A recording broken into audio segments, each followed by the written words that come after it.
우리가 흔히 쓰는 시사 용어 중에 웩더독이란 말이 있어요. 주로 미국 언론 쪽에서 사용하는 말인데요. 말 그대로 해석해 보면 꼬리가 개의 몸통을 흔든다, 이런 뜻이겠지요. 원래 말이 성립되지 않은 표현이에요.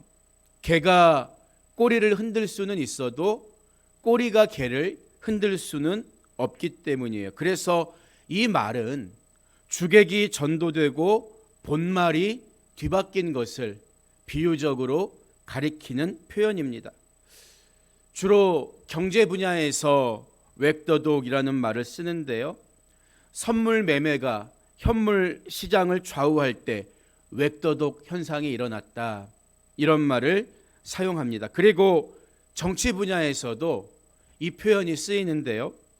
대통령 같은 권력자가 자신의 부정부패라든지 정책의 실패를 호도하려고 국민들의 시선을 엉뚱한 데로 돌리려고 할 때 웩더독이라고 비판하기도 한다는 거예요. 어쨌거나 몸통이 꼬리를 흔들게 해야지 꼬리가 몸통을 흔드는 것은 정상이라고 말할 수가 없어요. 만약 꼬리가 몸통을 좌지우지하려고 덤벼든다면 심각한 문제가 아닐 수 없겠죠. 우리 신앙도 흔들리지 말아야 할 몸통이 있다는 거예요. 그것은 바로 예수 그리스도가 나에게 어떤 분이시냐, 이 질문에 대한 대답이라고 할 수 있습니다. 예수님은 세상 사람들이 흔히 이야기하는 것처럼 인류의 4대 성인 중 한 분으로 끝나는 게 아니에요. 사랑만 이야기한 박애주의자도 아닙니다. 그분은 모든 인류의 죄를 대속하기 위해 오신 그리스도시며 나의 구세주가 되십니다. 오직 그분만이 구원자가 되시는 거예요. 우리 신앙의 기초는, 신앙의 몸통은 여기서부터 출발해야 한다고요. 다른 것이 이것보다 앞서거나 꼬리를 흔든다면 우리 신앙의 기초는 무너질 수밖에 없는 것입니다. 오늘 우리가 읽은 본문에서 바울은 듣는 대상을 조금 더 축소시켜서 논증을 시도하고 있어요. 이것은 불특정 다수의 갈라디아 교회 성도들이라기보다는 복음을 대적하는 그 주동 세력들을 향한 일종의 경고라고 할 수 있습니다. 21절을 보면 내게 말하라, 율법 아래에 있고자 하는 자들아, 율법을 듣지 못하였느냐? 이렇게 말하고 있잖아요. 내게 말하라, 이 말은 내가 곧이어 예로 들고자 하는 이야기에 대해서 당신들이 지금까지 펼쳐온 주장이 어떻게 가능한지 한번 답변해 봐라, 이 이야기겠죠. 또 본문에서 율법 아래에 있고자 하는 자들이란 토라뿐만이 아니라 모든 율법적 규례의 엄격한 실천을 강조하는 유대 율법주의자들과 그러한 사상을 지지하는 갈라디아 교회 일부 성도들을 가리킨다고 볼 수 있어요. 또 율법을 듣지 못하였느냐, 이 말 속에서 내가 앞으로 예로 들고자 하는 이야기를 너희가 그렇게 좋아하는 율법에서 한 번도 읽어본 적이 없느냐? 그거 읽고도 모르겠느냐? 이런 말이겠죠. 그러니까 바울은 지금 토라와 율법 자체를 반대하거나 공격하는 게 아니라는 거예요. 그게 아니라 왜 똑같은 본문을 읽고서도 여전히 율법주의를 주장하느냐, 왜 종처럼 살고자 하느냐, 이 말이겠죠. 우리는 흔히 구약과 신약을 분리해서 읽는 경향이 있어요. 그래서 구약은 율법이고 신약은 은혜의 복음이다, 이분법적으로 보려고 한다는 거죠. 하지만 그렇지 않습니다. 예수님 당시의 성경은 당연히 구약밖에 없었겠죠. 그런데 예수님이 그 구약을 달달 외면서 가까이 두고 살아가는 유대인들을 향해서 뭐라고 말씀하세요? 요한복음 5장 38절을 보면 너희가 성경에서 영생을 얻는 줄 생각하고 성경을 연구하거니와 이 성경이 곧 내게 대하여 증언하는 것이니라. 그 당시 성경은 구약인데 그 구약이 곧 예수님 자신에 대해서 증언하는 것이라고 예수님 자신이 말씀하셨다는 거예요. 그러니까 구약을 읽으면서도 당연히 우리는 율법만 보고 그냥 지나갈 게 아니라 하나님의 은혜와 장차 오실 그리스도에 대해서 읽어낼 수 있어야 한다는 것입니다. 그러면 오늘 바울이 예로 들고자 하는 것은 어떤 이야기입니까? 22절과 23절을 보면 기록된 바 아브라함에게는 두 아들이 있으니 하나는 여종에게서 하나는 자유 있는 여자에게서 났다 하였으며 여종에게서는 육체를 따라 났고 자유 있는 여자에게서는 약속으로 말미암았느니라. 이렇게 시작하고 있어요. 토라의 첫 번째 책인 창세기를 보면 누구나 알 수 있는 아브라함의 두 아들 이스마엘과 이삭에 관한 이야기를 바울이 하려고 하고 있는 거죠. 그런데 바울의 표현 중에서 우리가 주목해야 하는 것이 이스마엘은 여종에게서 육체를 따라 난 아들이고 이삭은 자유 있는 여자에게서 약속으로 말미암은 아들이라는 표현이에요. 잘 보면 하갈, 사라, 여종과 자유인, 육체와 약속 이런 두 개의 대조적인 단어가 반복되고 있다는 것을 발견할 수 있죠. 그러니까 오늘 계속 이어지는 본문 말씀은 이런 대조적인 표현을 염두에 두고 읽어가야 올바르게 해석할 수 있는 말씀입니다. 24절 전반부를 보면 이것은 비유니 이 여자들은 두 언약이라. 아예 처음부터 이렇게 이 비유가 어떤 것을 말하고자 하는지 그 성격에 대해서 밝히고 있잖아요. 하나님이 우리 인간을 만나주시기로 약속한 두 개의 언약이 있는데 오늘 본문에 소개되는 하갈과 사라가 이 두 언약을 각각 대표하고 있다는 거예요. 지금까지 갈라디아서 3장과 4장에서 계속 이야기했던 게 뭐예요? 율법과 은혜, 율법의 언약과 은혜의 언약에 관한 비교와 논증이었잖아요. 이제 최종적으로 율법의 언약과 은혜의 언약의 차이점에 대해서 하갈과 사라라는 두 여자의 이야기를 통해서 비유적으로 풀어서 다시 한번 설명해 볼 테니까 잘 듣고 판단해라. 이런 말이에요. 본문에서 이것은 비유니 이렇게 시작하고 있는 말의 의미는 창세기에서 나오는 이스마엘과 이삭의 이야기 자체가 허구라는 뜻이 아니겠죠. 당연히 이 이야기가 율법과 은혜의 차이를 드러내는 비유적인 방법으로 적용될 수 있으니까 내가 그런 관점에서 설명해 보겠다. 이런 이야기입니다. 그렇다면 도대체 이 두 여인의 이야기가 율법의 언약과 은혜의 언약을 구분하는 어떤 비유로 설명될 수 있겠냐는 거예요. 먼저 하갈에 대한 이야기를 잘 생각해 봅시다. 하갈은 원래 종이었습니다. 그리고 그녀가 낳은 이스마엘 역시 신분상 종입니다. 왜냐하면 자녀는 그 당시 부모의 신분을 그대로 따라갔기 때문이에요. 반대로 사라는 종입니까? 아니죠. 자유인이었고 당연히 그녀가 낳은 이삭 또한 자유인이며 법적으로 아브라함의 상속자가 되는 거예요. 다시 말씀드리지만 우리가 오늘 본문 말씀을 잘 이해하려면 이렇게 대조적으로 종과 자유인, 하갈과 사라 반복되는 두 가지 개념을 계속 붙잡고 읽어가야 하는 거예요.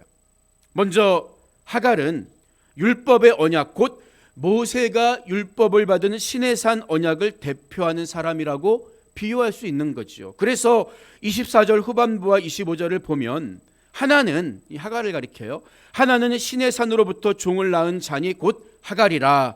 이 하갈은 아라비아에 있는 시내산으로서 지금 있는 예루살렘과 같은 곳이니 그가 그 자녀들과 더불어 종노릇하고 이렇게 말하고 있어요. 여기서 바울은 재미있는 표현을 쓰고 있는데요. 하갈이 시내산으로부터 종을 낳았는데 지금도 그들은 이 땅에 있는 예루살렘에서 종노릇하고 있다.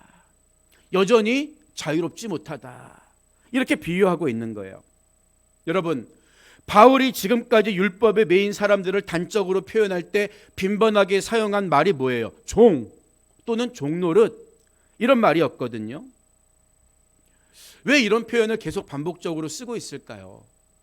하나님이 원래 주신 율법의 언약, 곧 시내산에서 주신 율법은 쌍방이 지켜야 하는 언약이었어요. 모두가 지켜야 그 언약이 성립됩니다. 그래서 출애굽기 19장 5절 이하의 말씀을 보면 하나님이 뭐라고 말씀하십니까? 세계가 다 내게 속하였나니 너희가 내 말을 잘 듣고 내 언약을 지키면, 조건이 있어요. 너희는 모든 민족 중에서 내 소유가 되겠고 너희가 내게 대하여 제사장 나라가 되며 거룩한 백성이 되리라. 이런 말씀을 주셨던 거지요. 그러나 우리가 지금까지 들어온 말씀처럼 율법을 알고도 지킬 능력이 없는 인간은 매년 예루살렘 성전에 올라가서 희생제사를 드리고도 그 죄를 완전히 없이하지 못하는 불완전한 모습으로 살아왔던 거예요. 죄의 멍에를 지고 가는 종에 불과했던 거죠. 바로 이것이 모세를 통해 주어진 율법의 언약의 한계였던 거예요. 율법을 통해서는 우리 자신이 결코 변할 수 없는 죄인이라는 사실을 볼 수 있을 뿐이기 때문입니다. 바울은 이 사실에 대해서 아브라함의 여종이었던 하갈에게서 육체를 따라 얻은 이스마엘이라는 관계에 빗대어서 설명하고 있는 거예요. 어머니가 종이었으니까 자녀도 종이 될 수밖에 없다. 그러니까 여전히 지킬 수 없는 율법의 언약에 매여서 구원받기 위해 허덕이는 사람들은 마치 하갈을 어머니로 모신 이스마엘과 같은 종의 삶을 사는 사람들에 불과하다. 이런 비유이죠. 이해가 되시죠? 여러분, 반대로 그렇다면 자유인이었던 사라가 약속으로 말미암아 낳은 이삭, 그가 대표하는 은혜의 언약은 어떻게 비유할 수 있을까요? 26절을 보면 오직 위에 있는 예루살렘은 자유자니 곧 우리 어머니라, 이렇게 이야기하고 있어요. 일단 율법의 언약에 대한 설명이 굉장히 길었던 데에 비해서 은혜의 언약에 대한 설명은 굉장히 짧고 단순해요. 하지만 누차 말씀드린 것처럼 성경은 문맥을 따라 읽어야 합니다. 최소한 그래야 엉뚱한 데서 실수하지 않을 수 있는 거예요. 본문에 나오는 어머니라는 단어는 하나님의 교회 같은 이단이 주장하는 어머니 하나님을 설명하는 말과는 전혀 상관이 없는 거예요. 우리가 바울이 지금 어떤 대조적인 표현과 어떤 비유를 들어서 설명해 오고 있었는지 문맥만 조금만 살펴봐도 이 어머니란 말이 뭘 의미하는가를 대번에 알 수 있는 거예요. 본문 26절은 문장의 순서가 지금까지 하갈에 대해 설명했던 구조와 조금 바뀌어 있어서 얼핏 보면은 이해하기 어려울 수도 있어요. 하지만 지금까지 계속 대조적으로 반복되는 개념이 뭡니까? 율법의 언약과 은혜의 언약을 하갈과 사라의 이야기로 비유한 내용이었죠. 여기에 맞춰서 생각해 보면 이해하는 게 어렵지가 않아요. 우리가 읽어온 대로 종이었던 하갈은 이스마엘을 낳은 어머니이며 시내산에서 주신 율법에 매여 사는 모든 사람들의 어머니를 상징하는 표현으로 바울이 얘기해 왔어요. 그러니까 그들은 여전히 땅에 매여 있는, 겉으로 볼 때는 굉장히 거룩해 보이고 화려해 보이지만 그 예루살렘 성전에 들어가서 뭘 합니까? 여전히 짐승의 희생제사를 드리는 것을 반복해야 하는 거예요. 율법에 매인 종처럼 살아가고 있었다는 거죠. 하지만 우리라는 말로 표현된 그리스도인들은 이 땅에 있는 예루살렘이 아니라 위에 있는 예루살렘을 품고 하나님의 자녀로 사는 사람들이다, 이 말을 하고 싶은 거예요. 그러니까 본문 26절을 다시 보면 문장의 구조상 땅에 있는 예루살렘과 대조시키기 위해서 하늘에 있는 예루살렘을 문장 앞으로 끄집어낸 것뿐입니다. 그렇다면 뒤에 나오는 어머니 또한 당연히 육신으로 사는 모든 사람들의 어머니인 하갈과 대조되는 믿음의 어머니라고 할 수 있는 사라를 의미하는 거겠죠. 그렇기 때문에 한 절만 떼어내서 어머니 하나님을 주장하는 것은 전혀 성경의 문맥을 고려하지 않은 잘못된 해석에 불과하다는 거예요. 여러분, 성경은 어렵지 않습니다. 우리가 하나님 말씀을 사모하는 마음으로 성령님의 조명하심을 따라 문맥을 따라 천천히 읽어가기만 해도 그 뜻을 오해하지 않고 깨달을 수가 있는 거예요.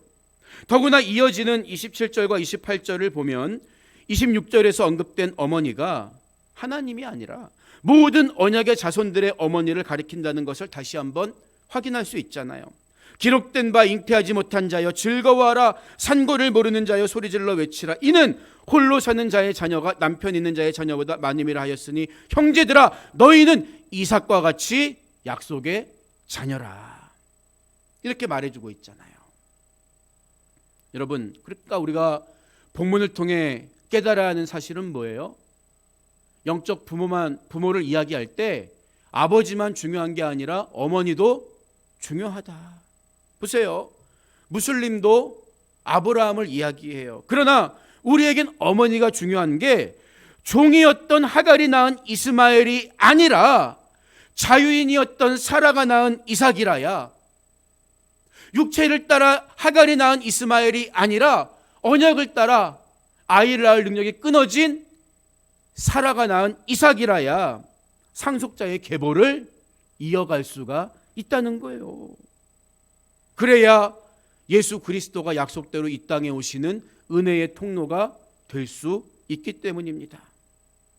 그렇다면 26절에 언급된 위에 있는 예루살렘, 위에 있는 예루살렘은 구체적으로 무엇을 가리킬까요? 땅에 있는 예루살렘에 대해 바울이 한 차례 설명했기 때문에 여러모로 위에 있는 예루살렘은 땅에 있는 예루살렘과 대조되는 곳이겠죠. 땅의 예루살렘은 일단 율법에 매여서 율법대로 계속 희생제사를 반복적으로 드려야 하는 곳입니다. 그렇다면 위에 있는 예루살렘은 어떤 곳이겠어요? 더 이상 짐승의 희생제사가 필요 없는 곳이겠지요. 그래서 히브리서 10장 1절을 보면 율법은 장차 올 좋은 일의 그림자일 뿐이요 참 형상이 아니므로, 이렇게 이야기하고 있는 거예요. 땅에 있는 예루살렘은 율법의 언약에 매여 종노릇하는 사람들이 모여 있는 곳입니다. 그렇다면 위에 있는 예루살렘은 율법의 언약이 아닌 은혜의 언약 안에서 살아가는 자유인들의 공동체가 되겠죠. 따라서 위에 있는 예루살렘이 가리키는 것은 지상의 교회입니다. 또한 궁극적으로는 예수님의 재림으로 완성될 새 예루살렘, 곧 천상의 교회를 의미하는 거겠죠. 지상에 있는 교회이든 천상에 있는 교회이든 다시 짐승의 희생제사를 반복적으로 필요 없게 드릴 필요가 없고, 제사를 드릴 필요가 없고, 더 이상 율법에 짓눌려 종노릇하는 자들이 아니라 담대하게 하나님의 자녀로서 살아가는 사람들의 공동체, 그것이 바로 위에 있는 예루살렘이라는 거예요. 여러분, 그런데 비유는 어디까지나 비유일 뿐이에요. 무슨 말인가 하면 두 개의 언약을 상징하는 하갈이나 사라, 인간 하갈과 인간 사라가 우리에게 어떤 언약을 수여한 주체는 될 수 없다는 거죠. 그러니까 비유라고 얘기한 거잖아요. 시내산에서 모세를 통해 율법의 언약을 주신 분도 하나님이세요. 그리고 그보다 400여 년 전에 아브라함을 통해서 은혜의 언약을 주신 분도 하나님이십니다. 그렇다면 여러분은 어떤 방법으로 하나님을 만나기 원하십니까? 다 지킬 수 없는 율법의 언약을 통해서 종처럼 두려운 마음으로 하나님 만나기 원하세요? 아니면 은혜의 언약을 통해서 자녀로서 하나님을 만나기 원하십니까? 바울은 성경의 이야기를 잘 안다고 자부하는 유대 율법주의자들과 그들을 지지하는 사람들에게 오늘 이야기를 예로 들면서 한번 대답해 봐라, 이런 이야기를 하고 있다는 거예요. 창세기를 보면 육체를 따라 난 이스마엘은 언약의 자손인 이삭에게 상속권을 빼앗기게 됩니다. 그러니까 의도적으로 이삭을 조롱하면서 이기려고 해요. 짓누르려고 해요. 이와 마찬가지로 영적으로 보면 유대 율법주의자들이 복음으로 난 그리스도인들을 올가매고 있는 것은 당연한 것입니다. 바울의 눈에 비친 갈라디아 교회의 현실이 바로 그와 같은 거예요. 그래서 29절 이하를 보면 그러나 그때의 육체를 따라 난 자가 이스마엘이죠. 성령을 따라 난 자를 박해한 것 같이 이제도 그러하도다. 그러나 성경이 무엇을 말하느냐? 여종과 그 아들을 내쫓으라. 여종의 아들이 자유 있는 여자의 아들과 더불어 유업을 얻지 못하리라 하였느니라. 율법의 언약을 통해서 종처럼 하나님을 만나려고 하는 자들은 절대 하나님의 은혜 안에 머무를 수가 없다.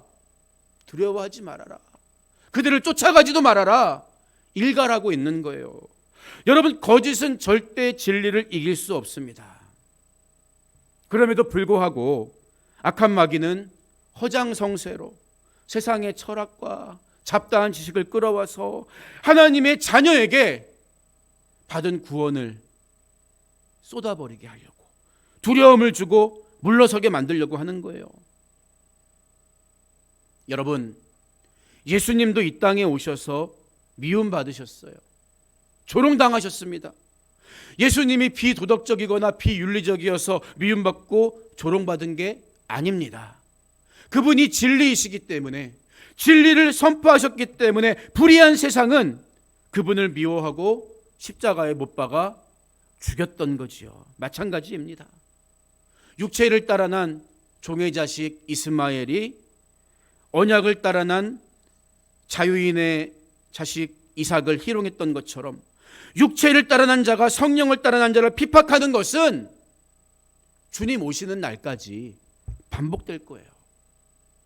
그게 두려워서 그저 짓눌린 채로 살아가거나 우리 안에 있는 진리를 포기한다면 그것은 어리석은 일입니다.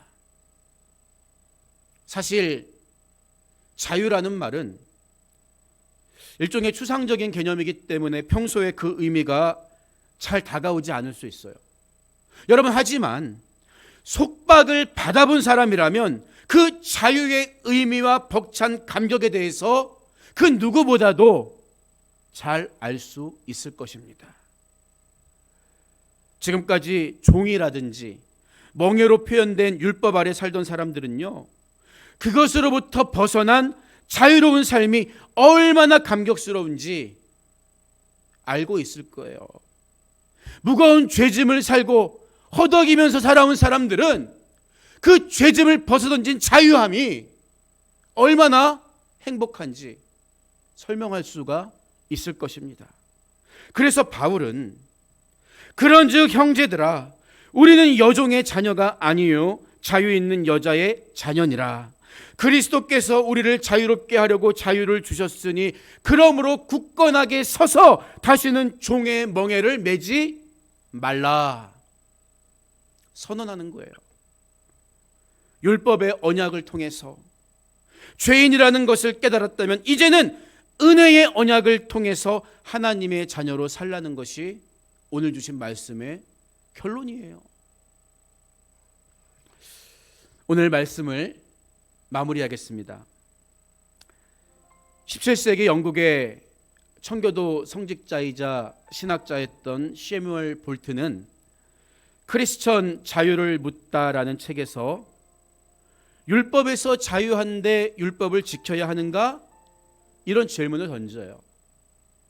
그리고 스스로 말하기를 율법의 목적은 우리의 삶을 인도하는 것, 다시 말해 어떻게 살아야 하는지 깨우치는 데 있습니다. 우리는 이제 율법의 저주 아래 있지 않지만 그 명령에 순종해야 합니다. 하나님을 향한 순종에서 자유롭게 되었다고 말한다면 우리가 아직도 죄의 종이라는 증거입니다. 이런 말을 해요. 율법의 언약과 은혜의 언약의 관계를 이해하지 못하면 우리는 자칫 자유 앞에 방종하는 율법 폐기론자가 되기 쉽습니다. 여러분, 우리가 구원받고 하나님 나라의 상속자가 되기 위한 언약은 오직 은혜의 언약입니다. 그 은혜로 하나님 나라 백성이 된 사람들이 지켜야 할 언약이 율법의 언약인 거예요.